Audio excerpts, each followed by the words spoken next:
Hello, everyone. First of all, I'm gonna apologize if you came on expecting to learn about Karaites. Surprise, we're not doing Karaites today. I changed around the order. I hope that's not disturbing to anybody. We're going to do Christians today and Karaites next week. In general, I think I'm flipping things around a little bit. Sometimes, I plan it and then as I'm actually putting it together, it comes out differently than what I thought. So always check on the website. Um, and what was the other thing? Oh, yes, I would like to put in the chat the sources one more time if people want that and did not see them. There we go. Okay, so yes, today we're going to talk about Christians, all different kinds of Christians. You got a lot of nice Christians set out here. And next time, Bezrat Hashem Karaites, I think we're going to do Ethiopians. I'm going to try to figure out the next few weeks and have it be adjusted on the website. Okay, as always, our learning, it seems a little strange to say that in front of a slide with lots of people with crosses, but our learning should be in the zchut of the refuah shlema. Everyone needs a refuah shlema, refuat hanefesh, refuat haguf, for the success and the protection of our soldiers, and for besorot tovot.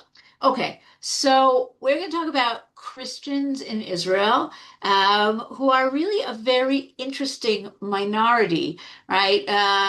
The group that is so, last week we talked about Shomronim, Samaritans, and how closely connected they are still to Jews.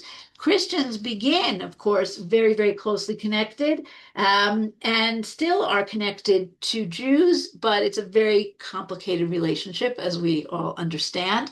Um, and of course, their relationship to living in this country, right, and being a minority, Christians in minority in a Jewish state, where there also are many Muslims, puts them in a complex position, not always a great position. And we're going to explore a little bit of that. So we're going to take a look at some of the statistics about Christians in Israel today, and then we're going to step back and take a look at history, right, and see how did they come here, why are they here, how did they develop, etc. But first, let's start with a little bit of just the population today. Okay, this is a great picture from 2017 of Ruvi Rivlin, right, the only Jewish face here. Ruvi Rivlin, president of Israel at the time, with a meeting with all different clergy of various Christian denominations. And you can see that it is very, very varied, and we'll talk about that. Christian population in Israel today is about 185,000 people. Okay, more than the Samaritans, way less than the Muslims. Okay, a little bit less than 2% of the population. Okay, however, despite they're not having large numbers, they are a very, very diverse group representing almost all the Christian denominations that exist in the world today. And there are representations for every church in Jerusalem. Jerusalem is an incredibly diverse Christian population, not a big Christian population, but a very, very diverse one. Of those 185,000 people, 75% of them are ethnically Arabs. And the rest are non-Arabs, whether that means they are from the former Soviet Union. Often a lot of those are partners of Jews who came on Aliyah when their Jewish partners came. Okay, but you also have European and American Christians who are here, Armenians who are not Arabs, right? All different kinds. Of Arab Israelis, they are 6.9%, right? They're less than 2% of the total population, but they're almost 7% of the Arab Israeli population. Okay. They have connections to churches nearby to us, Lebanon, Syria, Jordan, obviously Palestinian territories as well. And they have a very complicated history, both with Jews and with Christians. So that's just to give us a little bit of a start.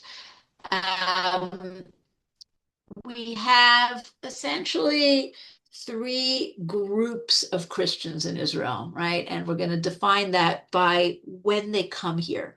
Okay, so we have the earliest ones, and those are the Christians that come here before the Arab conquest, meaning from the beginnings of Christianity until the 7th century. Okay, represented here in this picture on the left by the Greek Orthodox. Okay, so basically we're talking about the Greeks, both the Orthodox and the Catholics. Okay, there are Greek Catholics also.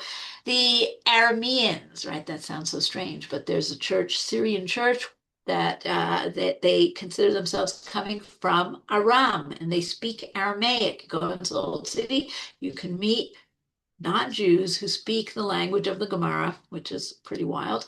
We're talking about Copts from Egypt, Assyrians, Ethiopians, the original Armenians. All these guys were here before the Muslim conquest. So those are the oldest, the first group. Okay, the group in the middle, as you see here in the middle, okay, those are the denominations that come with the Crusades. Right? The most prominent of them being these guys, the Franciscans. Okay? The Franciscans, St. Francis of Assisi, it's an order that's created during the Crusades, and they come to the land of Israel. And during the Crusades, they really make themselves incredibly prominent. Okay? They call themselves the Custodia Terra Sancta, the custodians of the holy places. They still hold that title today. A lot of the churches and some of the archaeological sites around Eretz Israel are under the distinction, the jurisdiction rather of the Franciscans. I just was looking at the question because I was curious: is Christian Aramaic a different dialect? It's not exactly the same, right? Like if you speak Gemara Aramaic and you're going to speak to the Syriac tailor in the Christian quarter, is he going to understand you 100%? I think he'd understand a lot, but he would. It's not exactly the same. Okay, so those are our middle ones, the ones who come with the Crusades, the Franciscans, other Latins, Dominicans, all those guys. The new ones are the ones who have come from the 19th century and on. The most prominent of them being the Protestants. Okay, we're going to talk about the Protestants. The picture here is of a church in the old city, right across from the Tower of David. This is the Christ Church, Protestant church. If you're looking at the picture and you're a little puzzled, right, because you're saying, well, what's that? Is that an Aron Kodesh? It has Hebrew on it, but on the other hand, there's a Christmas tree in the corner, right? Very strange combinations. We're going to get to the Protestants and we'll talk about them, but the Protestants in the land of Israel come specifically in the 19th century to missionize among the Jews. And that's what you're seeing here. But besides that, the other new ones, we have Armenians who come after genocide, after World War I. Okay, the 20th and the 21st century, we've got foreign workers, we've got asylum seekers, we've got, as we said, partners of Jews, mostly from the former Soviet Union. So we really have a very complicated and diverse group of Christians who are here. Okay. And like we said, all of them are represented in Jerusalem. Everybody. Okay. Whether they have their own church with its own structure or they have a place somehow connected to the Church of the Holy Sepulchre, which is important to everybody except the Protestants. So I just brought you, a range here. You've got the Copts over here on the left. You've got this Ethiopian woman over here in the middle, and you've got an Anglican bishop over here on the right. Right? And I think as Jews, we come to Yerushalayim and we say, okay, Jerusalem, Jewish place, very Jewish place. Maybe we also think about Arabs, Muslims. We don't think so much about Christians, but the Christians have been in Yerushalayim for millennia, okay? And they are a very colorful and diverse presence. So I think it's something to keep in mind. Okay. Where do Christians live? How many? We already talked about how many they are today. Just interesting and important facts, right? Before 1948, there are almost 150,000 Christians in the land of Israel. Okay. With the War of Independence and conquest of Arab areas, many of the Christian Arabs flee. Right after the War of Independence, from 148,000, we go down to 34,000. Okay, but then the numbers start climbing up again. And we're talking, by the way, when we're talking about these numbers, we're not talking about over the green line, right? We're talking about Israel pre-67. So that's also something to keep in mind. Um, where do Christians live today? Okay, so besides Jerusalem, right, which is like we see here, 16,000 people, the majority, the great number of them live in the north, right? Natzrat, Nazareth, very important Christian community, Shfar'am, Haifa. Okay, these are cities that have diverse population, but they have a lot of Christians. Other mixed cities like Ramla, like Lud. Okay, we talk about Tel Aviv, mostly we're talking about foreign workers, right? Foreign workers or asylum seekers, different than the ancient churches that are here. And it's just interesting to see the numbers. And you have a few small villages, right? You look at Milia and Fasuta, which are completely Christian, right? That are just totally Christian villages, just like you have some completely Muslim villages. So that's just to give a little bit of our demographic. The other thing that I think is interesting, did I put a slide here? Yes, I did. Okay. Um, go back to this for a second if people want to look at it. But the other thing about the population, first of all, we talk about numbers. Hey, Christians in the Middle East do not have an easy time. There's a lot of persecution of Christians in Muslim countries. And Israel is one of the very few places in the Middle East where the Christian population is not only stable, but it's growing and thriving, right? And always interesting to talk about when we are struck with accusations of apartheid, genocide, of course, all these wonderful words, right? Christian population here is thriving, is protected, is growing, right? And that's important to understand. Um, the population here is very, very highly educated. Okay? Christian Arab schools. I was just in the old city today. We were standing by the new gate. It was time for schools to be letting out. We're seeing all these boys and girls coming out in their uniforms. Okay, one of the top schools in Jerusalem, the College de Frères College, is not a college; it's a high school. Okay, this is a boys' high school in Jerusalem, Christian Arab high school. There's obviously girls' schools as well. They are very, very highly educated. The Christian Arab schools are 4% of all Arab schools, meaning the rest are Muslim. But their graduates are 34% of Arab university students. Okay. Again, 4% of Arab schools, they are 87% of Arabs who go into high tech. So these are very good schools. Christian Arab women are actually the most highly educated demographic in all of Israel, which is kind of wild if you think about it. Um, what about integration? What about army? Okay, so this fellow here on the right, this is a guy called Father Gabriel Nadaf. And he is a Christian priest in the north, in Nazareth. He has been working for a long time towards encouraging Christians to enlist in the IDF. Okay, Christians are exempt, they are patur, they don't have to enlist in Sahel, but they may volunteer, right? Similar to Bedouin. This is a very small number. We're talking about a few hundred every year, but he has really pushed. He says the way for Christians, the way to go forward is to integrate into Israeli society, right? And this is what we were saying before. It's a complicated place to be a Christian in Israel because the Muslims don't like you, right? Muslims have no great love for Christians, but the Jews don't have any great love for you either, right? And in which direction are you going to thrive, right? Depending on where you live, if you're living in a very Muslim place, you might feel that you need to support the Palestinian cause, right? And a lot of the churches in Jerusalem do feel that way. Okay, but what he's saying is, no, no, no. You want to get ahead in Israeli society, you need to be part of Israeli society. And it's an interesting conflict question. Okay. And from there, we're going to dive back into history. Okay.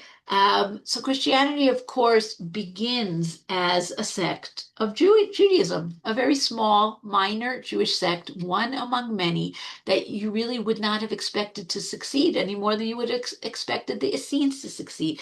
And yet, they grow into a world power. At a certain point in history, they are the strongest power in the world. Um, they still are very connected to Jerusalem, sometimes to a heavenly as opposed to an earthly Jerusalem. Um, and like we said, very complicated relationship with their siblings, us. Okay, so just to take a quick look at our timeline, and then we'll kind of dive in a little more. First century of the Common Era, we have sectarianism, many different types of Jews. Among them, Jews that see Jesus as their leader. Okay. After, and then of course we have the story of Jesus' life. After Jesus is crucified, we have Jewish Christians, but then we also have the beginnings of Gentiles who believe in Jesus. Okay.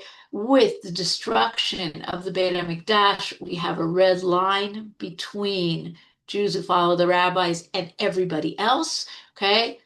Second century, third century Christians are persecuted by the Romans.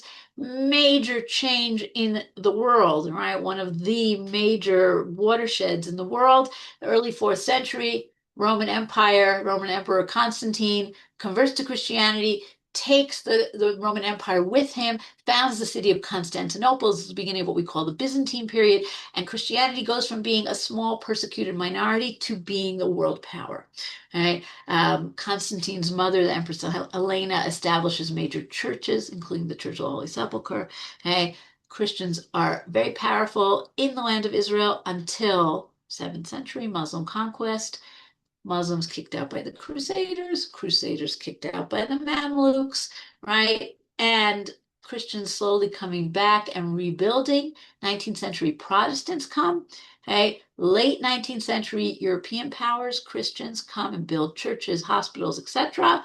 And we already talked about 2026. Okay, so that's just our kind of big picture timeline. But let's go back. Let's go back in time. Okay, last 200, 300 years of Second Temple times is a fascinating time period, right? If we wanted to say, well, what is Judaism of late Bayit Sheni times? That's a very complicated question. And we're not going to go into all the stories of sectarianism because, obviously this is a much more complicated story than what we're talking about here. But just to understand, if you went up to a Jew on the street and I don't know, the year 35 of the Common Era, and you said, "Who are you?" He'd say, "You're a Jew." But if you probed a little deeper, he might say, "Well, I look at the rabbis as my leader." Or he might say, "Well, I don't believe that the Mikdash is holy. I feel that it's very corrupt and I'm going to go off to the desert." Right? Or I have my own calendar, or all these different things. So we know the Jews that we think of Pharisees, Prushim, we think of Stukim, Sadducees, right? Elite sect of the Kohanim. In Yerushalayim, we think of Essenes, the guys of the Dead Sea Scrolls, and that's the picture that you have here, right? But we also have a lot of small groups that believe in a Messiah, right? And the Jews that believe in Jesus are one of those groups. This is a very turbulent time, first century of the Common Era. A lot of troubles. When you have a lot of troubles, you have a lot of messianic thinking. Right? So early Christians are not Christians, they're Jews who are not so different from the other Jews of their time. Okay, besides our Dead Sea Scroll, little kadim here, right? Our clay receptacles for the scrolls. We also have tefillin, right? Tefillin that were discovered in Qumran, amazing. The earliest tefillin that we have with the parshiot, obviously looking different than our tefillin of today, but it tells us it's some of the missing link in early Judaism, right? How did people interpret the oral law? And this is connected to what we talked about last week with the Shomronim. We won't go that much further. Um, Breaking points between the different groups about what you think is the role of the Beit HaMikdash, how you purify yourself, what your calendar looks like, right? What the afterlife looks like. A lot of different ideas. All of these groups have a common enemy, which is the Romans. The Romans don't like anybody. They don't like the Jews. They don't like the early Christians. They see Jesus as a great troublemaker. Okay, we have, of course, our Roman milestones, which are, just a symbol of Roman power in Eretz Israel. We have in Caesarea, we have found an inscription that says on it, let's see if I can outline it, right? We have an inscription that says Pontius Pilatus, which is, of course, the guy in the New Testament who sentences Jesus to death. Now, the Christians have to do a turnaround, right? Early on, and you see this in the stories in the New Testament, um, the bad guys are the Romans. But eventually, the Romans are going to become Christians. You need new bad guys, right? And that's the Jews, right? The Jews have to be the ones who get blamed for the crucifixion of Jesus, when obviously it is clearly something that was done by the Romans. And changes in the theology and how do Christians relate to Jews once they become the power and the Romans become the power. The Roman Empire is really the foundation for this new religion. Why? Because you have a lot of Romans who are not satisfied with what Roman theology has to offer them, what Roman society has to offer them, which is, if you are male and a landowner and a Roman citizen, life is good.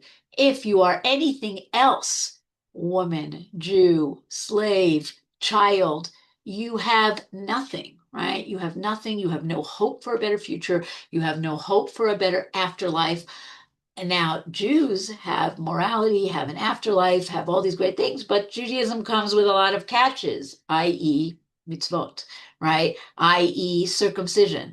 Along comes this new religion and says you can have all these things. You can believe in a just and kind God.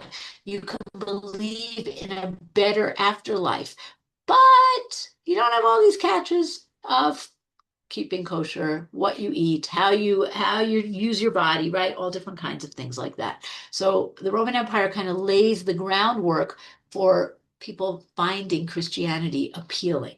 Okay.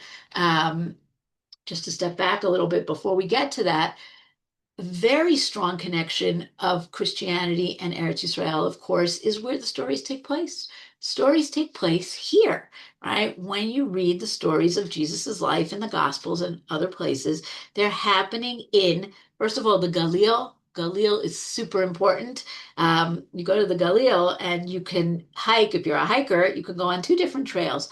Okay? You can go on the Sanhedrin trail because, of course, the rabbis of the Sanhedrin, the rabbis of the Mishnah, are all over the Galil. They're in Beit Sharim, they're in Sipori, they're in Tveria, right? So you can follow a trail that's called Shvil HaSanhedrin, the Sanhedrin Trail, but you could also follow a trail called the Gospel Trail, because so many stories are taking place in Nazareth, around the Kinneret, right? In the areas, this is where Jesus gets his disciples, okay? And this is because the Galil is a very, very Jewish place, okay? And you have a great variety of Jews. So Jesus' disciples are living around the Kinneret. They're fishermen. Okay? You have this idea. Jesus comes to them and he says, don't be fishers of fish, be fishers of men, right? Come with me and you're going to be the guys that the men are going to follow. You're going to be a leader.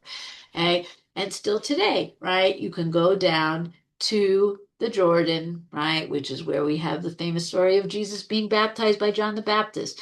About 30 years, 40 years ago, there was a 2,000-year-old boat that was discovered on the shores of the Kinneret when it was a very dry year and it kind of just sort of appeared. And this is, people call it the Jesus boat. It's an amazing wooden boat, 2,000 years old. Did Jesus go in it?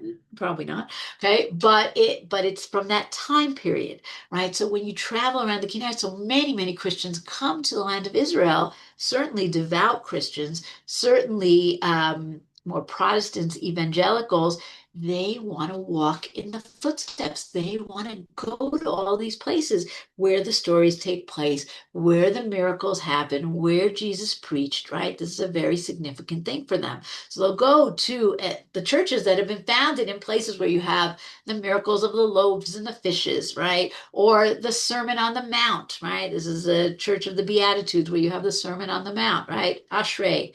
It's Ashrei. Blessed is the person who does this. Blessed is the person who does that, right? You travel around. Also in Jerusalem, of course, right? Where you have the events of the last week of Jesus's life. Come to Jerusalem, Easter week, right? You have people who are walking along the Via Dolorosa, who are carrying crosses, who are reliving this story, who are going down to the Garden of Gethsemane, where, according to tradition, this is where Jesus spends the last night of his life, who are going up on Har HaZeitim to the Church of the Ascension, which is the belief that Jesus's soul ascends to heaven. Okay. And of course, the most important place they're going to go to is the Church of the Holy Sepulchre. We're going to come to that in a minute. Okay. But before we get to that, okay, what's happening is that you have Jews who believe in Jesus. And this is at the same time that the Chachamim are trying to get rid of sectarianism. Okay. We have all of these different groups, and then we have this breaking point, right? The breaking point is Churban Bayit, the destruction of the temple. On the one hand, a lot of the conflicts between the different groups center around the Beit HaMikdash. So when the Beit HaMikdash is destroyed, that kind of takes away this conflict point. It's also a huge crisis. And the rabbis understand that we have to join together. We can't fight with each other like we did in the lead up to the Great Revolt and the Great Revolt itself. But they also understand that there have to be certain red lines, right? And that's why we have this fantastic Mishnah, right? At the beginning of the 10th parak of Sanhedrin, all Israel have a portion in the world to come, right? Everyone has a chelik ba'olam haba. That's such a great rabbinic way to say this. And they give a pasuk, right? And then they say, and these are the ones who have no portion in the world to come, right? Everybody does, except for the guys who don't, right? What does that mean, the guys who don't? The guys who don't believe in the chachamim, the guys who don't believe in olam haba. They don't have to say the guys who believe in Jesus. That's very clear, right? And we have this bracha that we still say today. We say a variation on it, okay? This called Birkat HaMinim, right? Trick question, how many blessings are in Shmona Esrei? It's not 18, it's 19. Okay, there's the 19th blessing, which we call Birkat HaMinim. And this is an old version of the Birkat HaMinim that was found in the Cairo Geniza. We don't say this anymore, mostly because it was censored. La Mishumadim al tihi tikva mishumadim, people who convert. V'malchut zadon mehirat haker, or Rabbi we should get rid of all the evil empires. V'hanotzrim, v'haminim, karega yovedu yimachu misefer achayim, right? The Christians, the notzrim, and the minim, the heretics, should be thrown out. Now, you don't have to have a blessing that says mean things about the heretics and the Christians, unless the heretics and the Christians are in your synagogue, right? Why do we need to curse them? We don't, they're not listening, right? Today we don't curse there's no Christians in our shuls, right? But this bracha is written at a time where things are very unclear. The lines are very unclear. Jews and Jewish Christians are living in the same communities. They are next to each other. They are talking to each other. They are talking Torah to each other. And the rabbis say, we've got to divide between us because we don't want people to start believing in this, right? And we have a bunch of stories like this. This is a classic one. It's a Gemara in Avodah Zarah, okay? It says no man should have any dealings with minim, nor is he allowed to be healed by them, even if you are risking an hour's life, right? Chayesha, right? A short time period of your life. It once happened that Ben Dama, the son of Rabbi Yishmael's sister, that he was bitten by a serpent, and Jacob, a native of Kfar Sachnaya, Yaakov Ish Kfar Sachnaya is a guy who shows up a lot in the Gemara. He's like the Christian, okay? Came to heal him, but he's a Jewish Christian. Rabbi Yishmael did not let him. Whereupon Ben Dama said, my brother Rabbi Yishmael, let him so that I may be healed by him. I will even cite a verse from the Torah that he be permitted, but he did not manage to complete his saying. When his soul departed, he died. Whereupon Rabbi Yishmael said, happy are you, Ben Dama, for you were pure in body and soul. Your soul left you in purity, and you didn't transgress the words of your colleagues, right? You can't have a mean cure you of a disease. Okay, now, lest we think that Rabbi Yishmael is exaggerating, okay, we see that everybody is susceptible to these minim, okay? And we have a story about one of the greatest of the Tanaim, Rabbi Elazar ben Hyrcanus, okay, who is accused of heresy, and he goes to be judged, right? We have a story back and forth, and when he was released, he's very upset. How could you, I'm one of the Chachamim, how could you accuse me of heresy? What could I have done wrong? His students came to comfort him, but he was not comforted. Rabbi Akiva entered and said to him, Rebbe, maybe one of the heretics, one of the minim, said something to you and you enjoyed it. Maybe that's why they suspected you of minim, minut. Rabbi Elazar said, from the heavens, you have reminded me. Once I was walking on the main street in Sipori, and a man named Yaakov of Kfar Sachnaya, same guy, came and told me something in someone's name. Guess who the someone is? Okay. And I enjoyed it. Meaning, Sipori is a place where you have Jews, you have pagans, and you have Jewish Christians. And they're all hanging out together and they're all talking to each other. And the rabbis say, this is not good. We have to make a separation. Okay. Now, this is for those first few centuries, right? And we even have a place, Kfar Nachum, by the Kinneret, where we actually have remains of a very, very early church next to a very, very early synagogue, right? And we have interesting conversations that they really coexist, but clearly they're living in this small village together. Okay.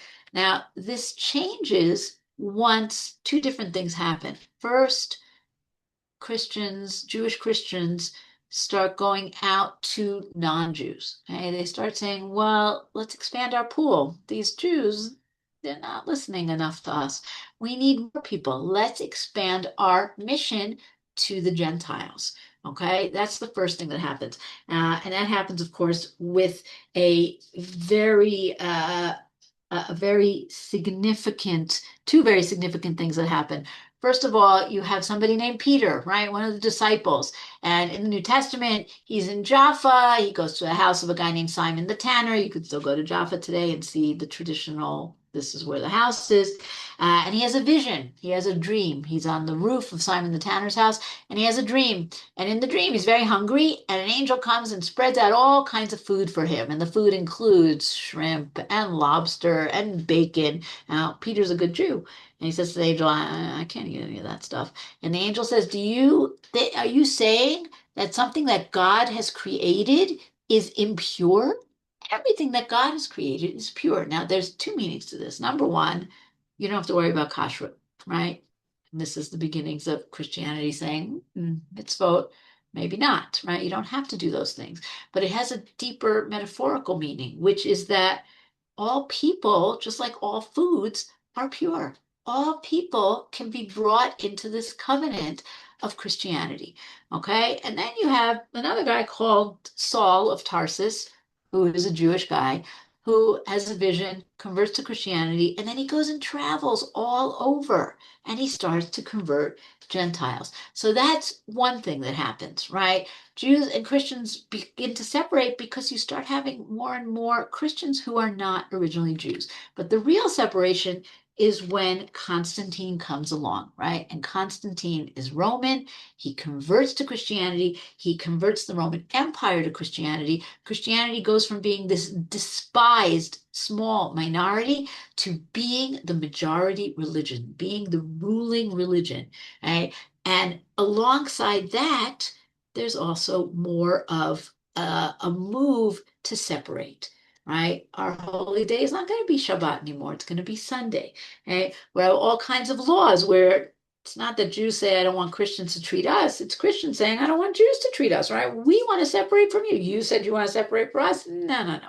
We really want to separate from you, okay? And as time goes on, as we get to the fourth, fifth, sixth century, Jews and Christians are really separating from each other. Christians become the ruling power. Jews become the oppressed, right? And Romans and Christians kind of become conflated, right? And again, that means who's the bad guy in the Jesus story? We have to be the bad guys because the Romans can't be the bad guys anymore. Okay, so that's a very important shift. But another super important thing that happens, and this is connected to our Christians in Eretz Israel or visiting Eretz Israel, is Constantine's mother is even more devout than he is. And her name is the Empress Helena. And she comes to the land of Israel and she travels around and she basically establishes the holy places that Christians are then now going to be visiting till today. Okay, she goes to Beit Lechem. She establishes the Church of the Nativity, where Jesus was born. Okay, she goes to Ein Karim. She establishes a church in honor of John the Baptist's parents. Okay, and she goes to Yerushalayim and she talks to people there and she finds the place of the crucifixion of Jesus and the burial. And she establishes a shrine that eventually grows and grows and changes and evolves and is destroyed and is rebuilt. It is known as the Church of the Holy Sepulchre. Okay, we're not going to go into conversation of is it the real place? I will give you the bottom line, which is that probably it is or nearby. Okay, but this becomes the place. This is the shrine that all Christians are going to go to. There's only one group that does not see the Holy Sepulchre as the holiest place, and that's Protestants. They have their own holy place. Okay, but everybody else, the Greeks and the Russians and the Armenians and the Catholics and the Copts and the Ethiopians, everybody sees the Holy Sepulchre as the place. Okay, it's a place of pilgrimage. It's a place when um, in the 11th century, okay, when news gets to Europe that Muslims are attacking the Holy Sepulchre, this is the reason for the Crusades. Okay, the Holy Sepulchre is the fulcrum around which Christianity in Eretz Israel is operating. Right, very, very, very important. Jerusalem becomes a Christian city. Jews are not allowed in Jerusalem. It becomes a center for Christian pilgrims. Okay. People look at maps of Jerusalem. Okay. Very famous copy. Well, this is not a copy, actually. This picture is the original of a mosaic floor of a church in Jordan, a place called Medva. Okay. And the whole floor is a large map of the land of Israel, with the most prominent part being the holy city of Jerusalem. Right, here's the Cardo right down the middle. This is a painting of the Cardo. Okay, people would plan their trips, would think about their trips, would want to go to the places where the stories happen. Meanwhile, becomes a very important Christian area. Jews are not allowed in. Right? Jews are thrown out of Jerusalem by the Romans. The Byzantine Christians continue this. Okay, we have this very awful commentary by a church father called Jerome in the fourth century, who talks about how the poisonous hypocrites, that's Jews, are forbidden to enter Jerusalem because of the murder of the prophets, including the last one, the Son of God. They may come only to cry, because then they are permitted to mourn the ruins of the city in exchange for payment. Just as they once bought the blood of the Messiah, now they buy their own tears, and even mourning is not given them for free. And he goes on to explain that on Tisha B'Av, the day that the Romans destroyed Jerusalem, that's the only day Jews are allowed into the city. And of course, they are downtrodden, they are poor, they're wearing rags, they're mourning, they're crying, and the cross is shining on the Mount of Olives. Okay, so the only reason Jews can come into the city is really to be denigrated, to suffer, and to show that because of their rejection of Christianity, this is why they are in such a terrible state. Okay. Meanwhile, Jews and Christians are living together in other places. So, for example, Caesarea, right? Caesarea, very important Christian center. You have people like Origen, Eusebius, bishops, but you also have rabbis like Rabbi Abahu. Okay, Rabbi Abahu, one of the very important Amoraim, and we know that he engages in disputes with the Christians. And we see this in traces of our own sources, our midrashim. So this is a great one, Shmot Rabbah. I am the Lord your God, and Hashem Elokecha. Rabbi Abahu said, a king of flesh and blood may have a father, a brother, or a son to share in or dispute his sovereignty. But God said, I am the Lord thy God. I am the first, I have no father. I am the last, I have no brother. Beside me, there is no God. That is, I have no son. Okay, that is a very clear polemic against Christianity.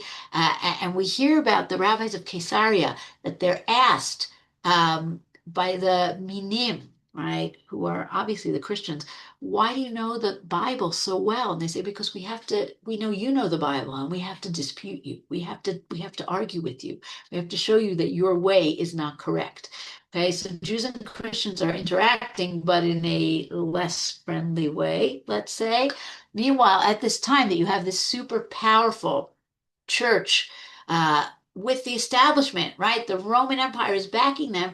You also have people who say, well, Christianity is about being the underdog. Christianity is about, the suffering of Jesus. And they choose to get away from it all. They don't want to be part of the establishment. They don't want to be in the powerful, wealthy churches of Jerusalem or Caesarea. And that's when we get the beginning of something called the monastic movement, where they go off to the Judean desert to meet Bar Yehuda. And even today, you can travel around, mostly by Jeep, right, and see some of the monasteries that are still existing. There are some that are just archaeology, but there are some that are still existing today, right, where they say, well, we want to go to the desert. We want to get away from it all. We want to live in this way that's just very close to God. And by the way, so many of them to choose to do this that the desert becomes very crowded, right? Ironically. But you can see some of these, like for example, right? This is in Wadi Kelt, the St. George Monastery, really in a very remote place, right? Even today, you can't go by Jeep. You have to hike to get down to it. Okay, I skipped over a little, right? Muslim come, they conquer. The Christians don't leave, but they lose a lot of their power. Okay. They're tolerated because just like Jews, the Christians are seen by the Muslims as people of the book. They are second-class citizens, but they're tolerated. But when word gets to Europe, okay, that the Church of the Holy Sepulchre is being desecrated by Muslims, this is the impetus to send off the First Crusade. 1095, okay, Pope Urban preaches in France, and thousands of people set off for Jerusalem. Along the way, they murder many Jews in the Rhineland, come to Jerusalem, they conquer Jerusalem, they murder many Jews and Christians in Jerusalem. This is a Crusader sword that was discovered in an archaeological excavation. Okay, but in 1099, Godfrey of Bouillon comes and conquers. He sets himself up at this tower, right, the Stork's Tower, at the northeastern corner of the old city. Christians take over Jerusalem, massacre the Jews, massacre the Muslims, and then of course we have, first of all, the development, like we said, of the Custodia Terra Sancta, the Franciscans, okay, the custodians of the Holy Land. This is their symbol, Jerusalem cross, okay. They are also eventually archaeologists. They have a lot of artifacts. There's a Franciscan museum on the Via Dolorosa. Um, and then we have this back and forth, right? Back and forth, back and forth. The Christians establish themselves. Saladin, the Muslim conqueror, kicks them out. Richard the Lionhearted comes back, kicks out the Muslims. Eventually, 13th century, the Mamluks come. Mamluks led by a guy named Baibars. This is his symbol, right, of the leopard, panther. Panther. Mamluks come along, they kick out the Crusaders once and for all. The churches that the Crusaders have built are largely turned into mosques. Okay. Eventually, by the 16th, 17th century, Christians start to return. Okay, they return here. This is Ain They come back to Ain They come back to Yafo. They come back a little bit to Akko, right? Slowly, Christians start to return. They start to rebuild. Okay, but the Muslims are really the main power here. And again, skipping a little bit forward to the 19th century, it's when we get to this new denomination. Okay, it's not new in the 19th century, it's new in the 16th century. Okay, but they don't come to the land of Israel until the 19th century. That's when we get Protestants. Now, Protestants, two things happen when they come to the land of Israel. First of all, they come to the land of Israel 19th century. Who's in charge? The Ottoman Turks. All right. Ottoman Turks look at them and they say, who are you? You're not Catholics, you're not Greeks, you're not Russians. We don't know who you are. I've never heard of you. We don't know anything about you. And we're not giving you any place in the old city. We're not helping you out in any way. Okay. Besides that, the Protestants, they don't like the Church of the Holy Sepulchre. It kind of gives them the heebie-jeebies, right? It's a lot of icons, and it's a lot of large crosses, and it's also very, very crowded. They're not interested. So they get a place that's outside the Christian quarter. Okay, it's sort of not in any quarter. It's we call it the Protestant quarter. It's across from Migdal David, from the Tower of David. So it's essentially between the Christian quarter and the Armenian quarter, not owned by anybody. Okay, that's one thing. The other thing is, why are they coming? They are coming for a very specific reason. Okay, they believe that for Jesus to return, the second coming, the redemption, has to be preceded by the conversion of heathens. Who are the biggest heathens, the most stubborn people? The Jews. So they have to come and they have to convert the Jews. And the first Protestants that come to Eretz Israel, they have a very not they're not hiding who they are. They are part of an organization called the London Society for the Promotion of Christianity Among the Jews. These are not hidden missionaries in any way. Okay. And they come here, and how are they going to get the Jews to follow them? Right? They're going to offer services. 19th century Jerusalem does not have any services. 19th century Jerusalem does not have healthcare, does not have vocational schools, does not have orphanages, and the Protestants are going to come. The Catholics do this also, by the way, but the Protestants are really the first ones, and they do it the biggest and the best.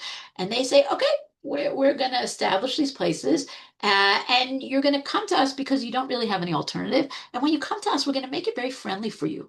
And they build this, the first church is this Christ church that you're seeing the inside of it. Oh, did I not bring that picture? Sorry. Okay, but you saw the picture in the beginning. If you go into the church, you would not be forgiven for thinking that maybe this is a shul, because there's nothing overtly Christian. You have to look for the Christian, right? You have to look for the crosses that are hidden in the stained glass. You have to read what it says on the Aron Kodesh, which it says in Hebrew. Besides Aseret HaDibrot, it also has the Our Father prayer, but it's in Hebrew, right? Everything is meant to make Jews feel comfortable. And by the way, today still, they have Sunday services and they have services on Saturday in Hebrew. Okay, this is a Messianic congregation, and there are Jews who are tempted to come and join. So this is really what the Protestants do. Just to tell us the story, right? Are they successful? They are actually boomerangs on them, because when they come, the Jews of Jerusalem, who are a very fractious lot, who can't agree on anything, who are just impossible, right? And they can't build hospitals, and they can't do anything because they can't agree. Okay, but then they see that people are going to the Christian hospitals because they don't have any other choices. And they say, maybe we should build hospitals. Maybe we should build orphanages. Maybe we should build vocational schools. So, as often happens in Jewish history, it takes a little push from the outside for us to figure out what we need to do. Okay, the Protestants come, they don't like the Holy Sepulchre, fine, but they still believe in the story, right? Jesus was crucified, Jesus was buried. Where did that happen? So they choose a different place. This place is north of the old city, north of Shar Shechem. That's a logical place, right? Because it's a main road. We know that the Romans like to do crucifixions on main roads. Okay. And they find a place that they say is the area of Golgotha, right? The area that is where Jesus is crucified. And right next to it are ancient tombs. It's a place called the Garden Tomb. It's actually very beautiful. It's very pretty, very green. Okay? And inside are ancient tombs. They are ancient tombs. The problem is they're really ancient. Okay? They're more ancient. They're 500 years older than Jesus. Okay, they're not 2,000 years old. They go back to First Temple times. Okay, and there are Protestants who understand that and just say, well, we like this place, and there are Protestants who don't, but they don't go to the Holy Sepulchre. Protestants go to the Garden Tomb. Okay, conversion, we already talked about. Oh, here, I forgot what I put where. Okay, so here's our Aaron, right? Emmanuel. Oh, everything Hebrew, and Magen David and a menorah back here, right? London Society for the Promotion of Christianity Among the Jews. This is the hospital, right? Rifa'eni Hashem be'erapeh, ani Hashem rofecha, right? Very, very Jewish things that are being said here. Okay. Other groups also come to Yerushalayim. and build. Okay, European powers come. They are coming in the 19th century because everyone understands that the Ottoman Empire is going to fall apart. And so they want to be there when that happens so they can have a piece of it. They're also part of this idea of missionizing. They're also part of the belief that the redemption is on the way. Okay, it's not only Protestants, we have Catholics too. We have the Dominicans. This is a church called Saint Etienne. Um, right across from Shar Shem. This is the Schmidt School. German Catholics also in that same area. We have British who come, we have the Russians who come. Everybody wants to be in Jerusalem. Right? They come back, they want to be here. This is why at the end of the 19th century, you have buildings going up all over Jerusalem that if you didn't look at what's around you, you'd say, oh, I'm in Russia, I'm in Cambridge, I'm in Italy, right? Everybody who's walked around Yerushalayim knows that there are buildings like that that look very foreign, they don't look Middle Eastern at all. It's because these powers came and built, okay, Christian, this is not a Christian war, but often we can think of it that way. The Ottoman Empire ultimately does fall apart in World War One. And the conquerors, of course, are the British. Now, the British try hard not to look like crusaders. Okay, this is General Allenby walking into the old city to receive the surrender of the city from the Ottoman Muslim mayor. He insisted, unlike Godfrey of Bouillon, he does not want to come on horseback into the old city. He gets off, he walks in a humble way into the old city. However, that same time period, right, when the British conquer, they build a memorial to the soldiers that fell in the conquest of Jerusalem. And if you look at the figures on the memorial, okay, they are Crusader knights. Okay, look at the helmets. There's on the top is a cross. Okay, this spot, the holy city was surrendered. Okay, there's definitely an undertone of crusades going on here, even if they're trying for it not to be. Okay, and Christians take over the city again after centuries of Muslim conquest. Okay, just to kind of finish up with a few last things, we have Christian Zionists. Okay? If you've been in Israel and you've gone to, there's a fascinating museum, a little weird, fascinating. Okay, it's called the Friends of Zion, the FOZ. Okay, Friends of Zion Museum. It's downtown, right near Nachalat Shiva, and it talks about Christian Zionists over the years.